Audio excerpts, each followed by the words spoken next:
Uma pessoa do Rio de Janeiro nos escreve, não quer ser identificada.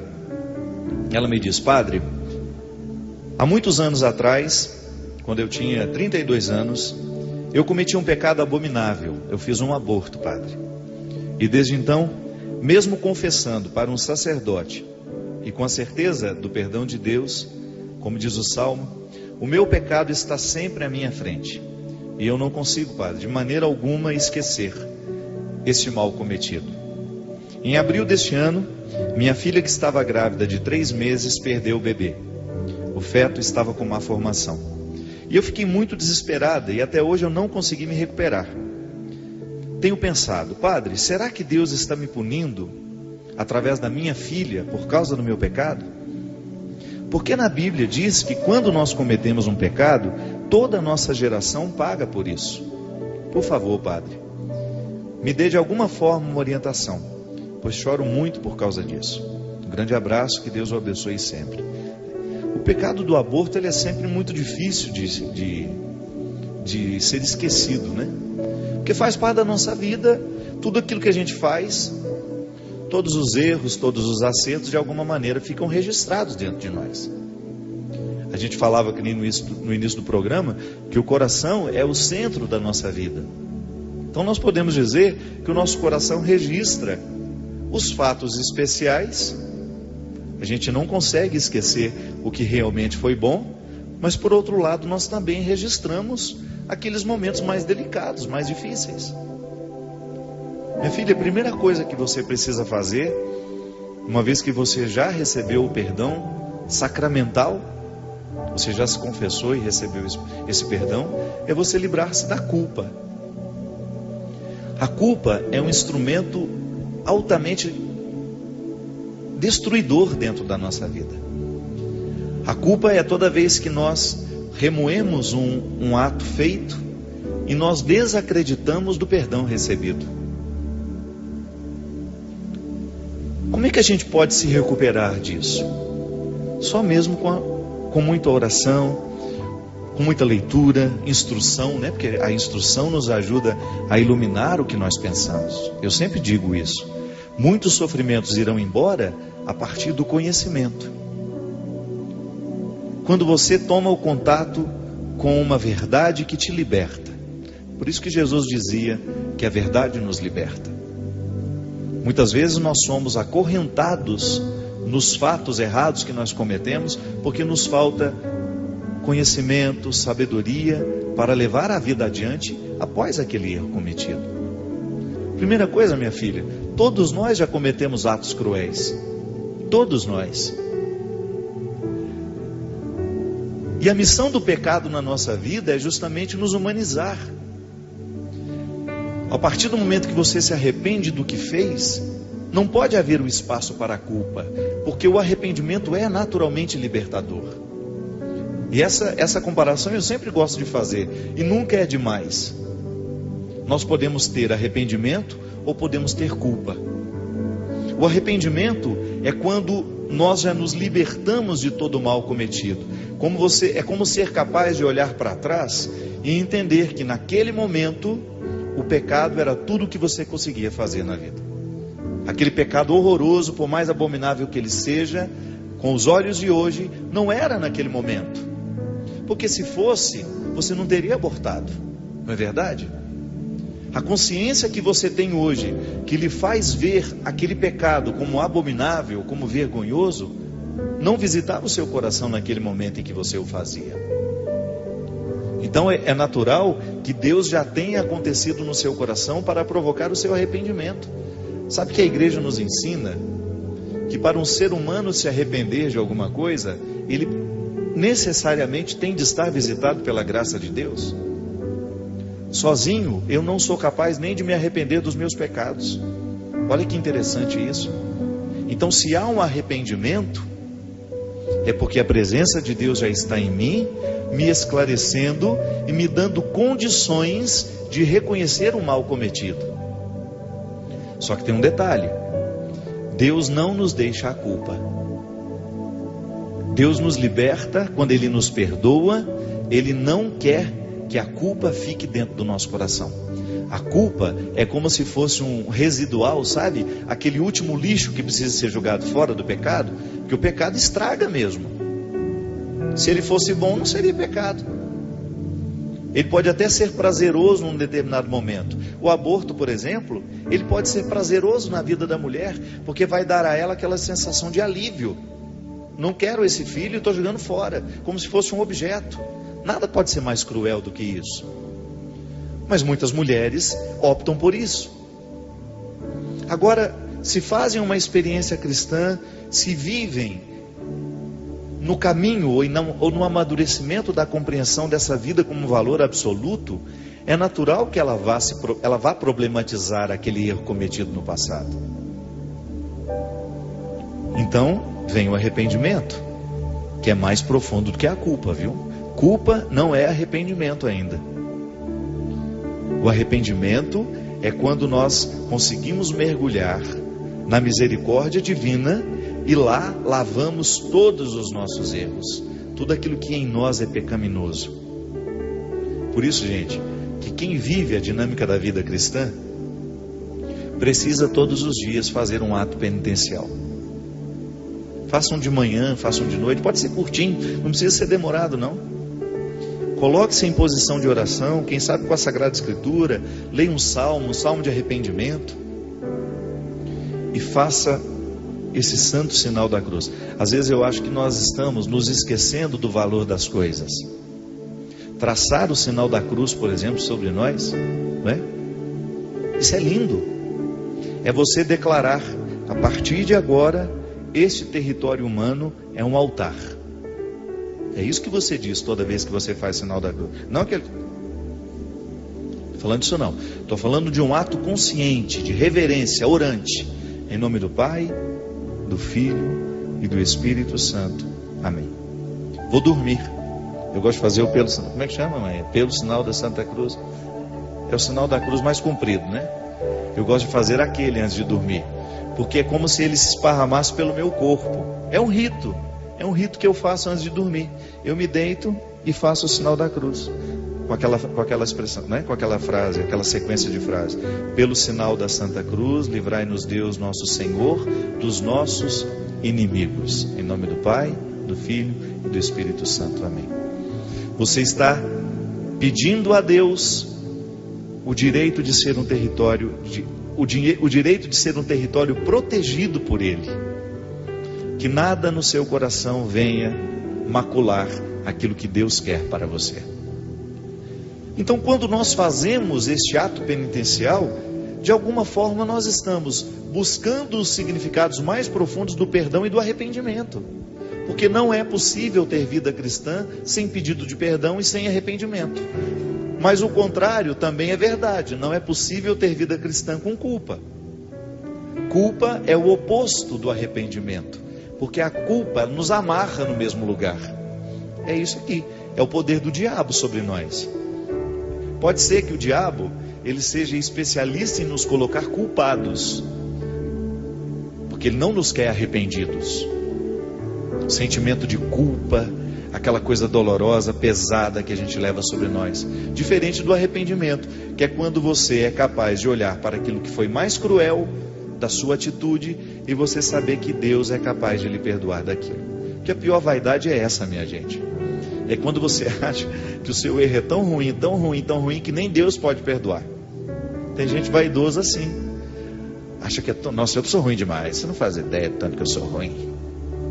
Pois é uma vaidade. Tem gente que tem vaidade por ser ruim e acha que Deus não é capaz de perdoar essa ruindade. Não é assim. Então, minha filha, quando você sentir que o sentimento de culpa está tomando conta do seu coração, peça a Deus para se livrar disso. Peça a Deus para que Ele lhe coloque o dom do arrependimento, porque esse sim é frutuoso na nossa vida. Quanto a essa história de que nós pagamos o erro das gerações, a gente precisa entender isso um pouco melhor. Porque se a gente diz que nós estamos pagando o erro das gerações, pode ser que a gente esteja confundindo o significado desta palavra na nossa vida. Eu, por exemplo, eu trago de maneira inconsciente a presença do meu avô, do meu pai, dos meus bisavós. bisavós e bisavôs, todos eles estão dentro de mim como uma herança genética e também espiritual. Mas a partir do momento que eu faço a minha experiência de ser mergulhado nas águas do batismo, Deus está me dando uma nova identidade, que é a identidade cristã. Então, tudo aquilo que foi passado está batizado em mim. A graça vai me auxiliar. Tudo bem, eu tenho aqui muitas coisas que são herdadas de pessoas que eu nem conheci, no meu jeito de ser, no meu jeito de fazer, no meu jeito de pensar. Mas a partir do momento que eu tenho o compromisso de ser cristão, tudo isso terá de passar pelo crivo. É tão bom quando você sente que você já fica incomodado toda vez que você perde a linha com uma pessoa. Eu sou naturalmente nervoso. Tudo bem, é meu jeito de ser. Mas durante muito tempo eu quebrei o barraco e não me incomodei por quebrar o barraco. Mas a partir do momento que eu estou mais consciente da minha vocação cristã, aquilo me chateia muito mais. Por quê? Porque me causa arrependimento. E toda vez que eu sinto que eu estou começando a quebrar o barraco de novo, a luzinha se acende e eu falo, não, eu não preciso fazer isso agora. E aí eu começo a perceber que o meu comportamento está sendo transformado pela força do Evangelho em mim. Não é maravilhoso isso?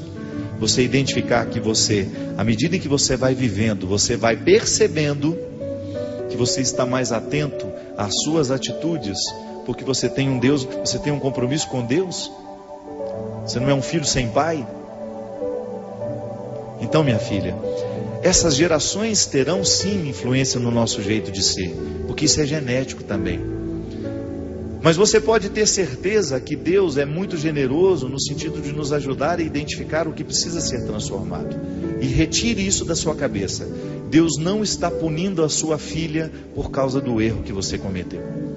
Deus é generosidade, Deus é amor. Às vezes eu tenho muito medo. Em algumas pregações, às vezes o pregador apresenta Deus tão cruel que gera até um ateísmo em quem escuta. Não é assim? Eu não vou acreditar num Deus que é pior do que eu. Eu não faria isso com meu filho. Eu não iria punir o meu filho retirando dele uma criança que ele tanto espera, porque a mãe dele fez um aborto. Jamais faria isso. E olha que eu sou visitado pelo pecado original, hein? Eu não sou perfeito.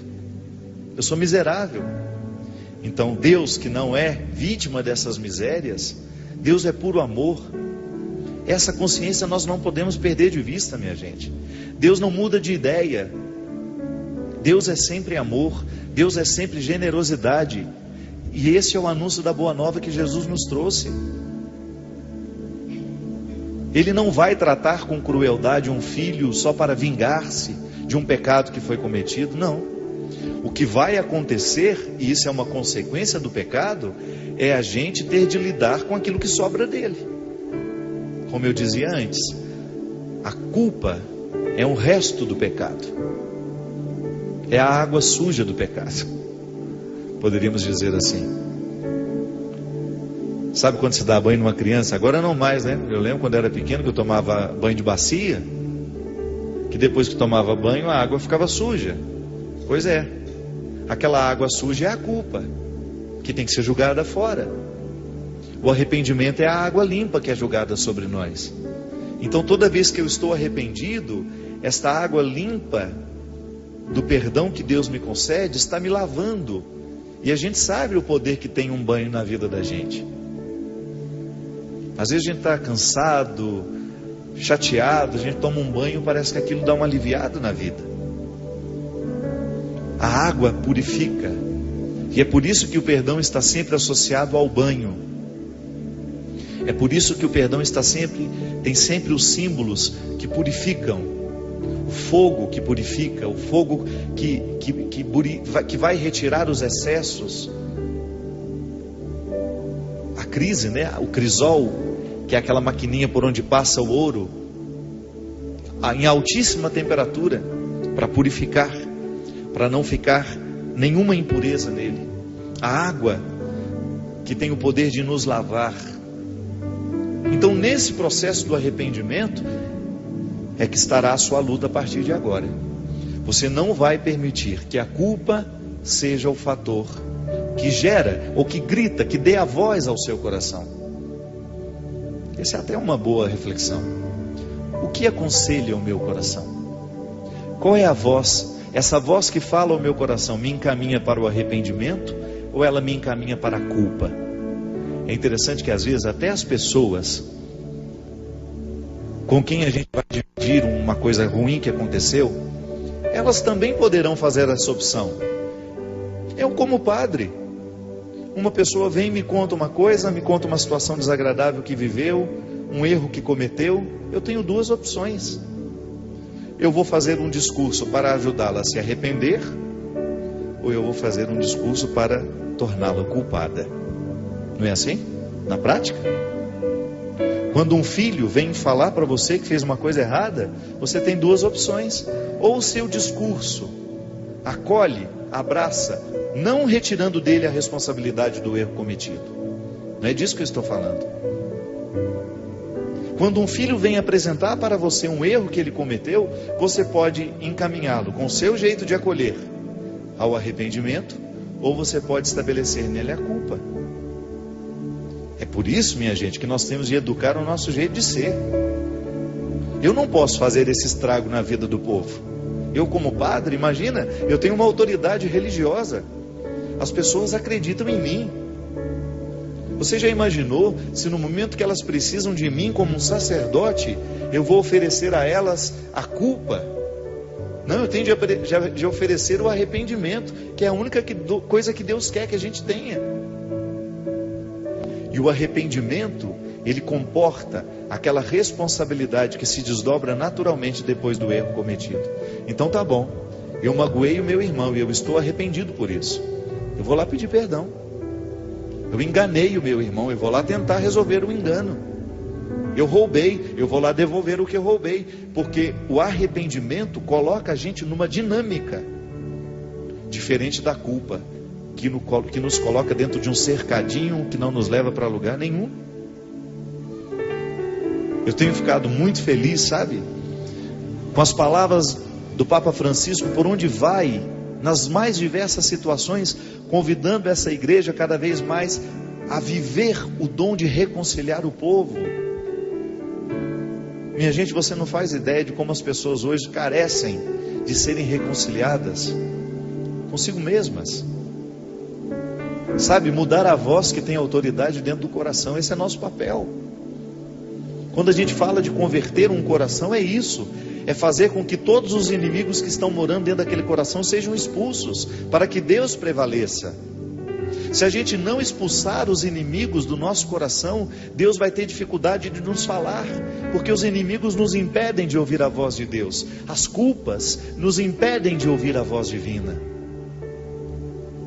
E quando olho para os evangelhos, Jesus não fez outra coisa senão cessar no coração de quem ele encontrava as vozes culposas,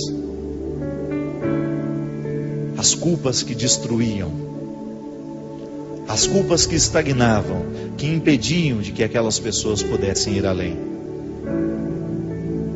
Quando você olha para o encontro de Jesus com João, quando João chegou para viver e conviver com Jesus, era uma pessoa, 3 anos depois era outra totalmente diferente. Quando João chegou, ele tinha um apelido de filho do trovão. Não devia ser uma boa coisa para ser chamada de filho do trovão. E 3 anos depois, o que Jesus fez no coração daquele homem para que 3 anos depois ele pudesse deixar de ser chamado de filho do trovão para ser chamado discípulo amado? É que Jesus foi expulsando do coração de João todos os inimigos que porventura ele foi alojando ao longo da vida. É o que Jesus faz com a gente. Toda vez que honestamente nós nos colocamos na perspectiva de viver ao lado dele, ele olha nos nossos olhos, identifica quais são os inimigos que nós alojamos e põe todo mundo para correr. Todo mundo para correr, para que o nosso coração seja puro, porque só no coração puro Deus pode ser ouvido. Se eu tenho o coração repleto de inimigos, é natural que esses inimigos não me permitam ouvir o que realmente é bom para mim. Porque no fundo, o que nós precisamos é saber o que é bom para nós. É a gente deixar de sofrer pelas culpas, é a gente começar a sofrer só pelos arrependimentos. É a gente ter condições de abrir as porteiras para que possam ir embora quem precisa ir, e que fiquem os que realmente precisam ficar. Se Jesus fez isso com eles, se Jesus fez isso com João, pode fazer com a gente também. Pode fazer com você. Pode visitar agora, neste momento, a sua vida, seu coração, e possa lhe dar lucidez para você identificar os inimigos que você aloja no seu coração. Não permita que eles destruam a sua vida. Não permita que eles destruam a sua oportunidade de ser quem você é. Porque para isso vivemos, para fazer valer a pena aquilo que a gente é. Muito obrigado. Que Deus abençoe seu coração, que Deus abençoe sua vida, que Ele bote todos os inimigos aí do seu coração para correr, e que fiquem somente aqueles que são favoráveis à sua santificação. O Deus Todo-Poderoso, Pai, Filho e Espírito Santo. Amém. Até a semana que vem, se Deus quiser.